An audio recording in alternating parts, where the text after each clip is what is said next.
ಸಂಬಂಧ ಒಂದು ಇಲ್ಲಿಂದಲೇ ಆದ್ರೆ ಒಳ್ಳೇದ ಅಂತ. ಎಲ್ಲಿಂದ? ಜಲರಾಶಿಯಲ್ಲಿ. ಮುಂದೆ ನೋಡಬೇಡ. ಮುಂದೆಯೂ ಇಲ್ಲ ಹಿಂದೆಯೂ ಇಲ್ಲ, ಎಡಕ್ಕೂ ಇಲ್ಲ. ನಿನಗೆ ನಾನು ನನಗೆ ನೀನು. ಬಲಕ್ಕೂ ಇಲ್ಲ ಅಂತ ಯೋಚನೆ ಮಾಡಬೇಡ.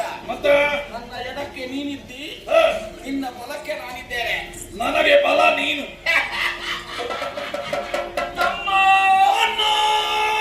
ಎಷ್ಟು ಬೇಗ ಒಳ್ಳೆ ಸಂಬಂಧ ಆಯ್ತು. ಹತ್ತಿರದಲ್ಲೇ ಆಯ್ತು ಅಲ್ವಾ? ಈ ಸಂಬಂಧ ಗೊತ್ತಾಗ ಹೀಗೆ ಇರಲಿ ಕೊನೆಯವರೆಗೆ. ಆದ್ರೆ ಒಂದು ಏನು? ತಮ್ಮ ಹಸಿವಾಗ್ತಾ ಇದೆಯಲ್ಲ, ನಿನಗೆ ತಿನ್ನುವುದಕ್ಕೆ ಏನುಂಟಪ್ಪ ಇಲ್ಲಿ? ಇಲ್ಲಿ ಒಂದು ತಿನ್ಲಿಕ್ಕೆ ಕೊರತೆ ಆದೀತ? ನನ್ನ ಕಣ್ಣಿಗೆ ಕಾಡುವುದೇ ಇಲ್ಲ. ನೋಡಂತೆ ಒಮ್ಮೆ ಅತ್ತ ಕಡೆ.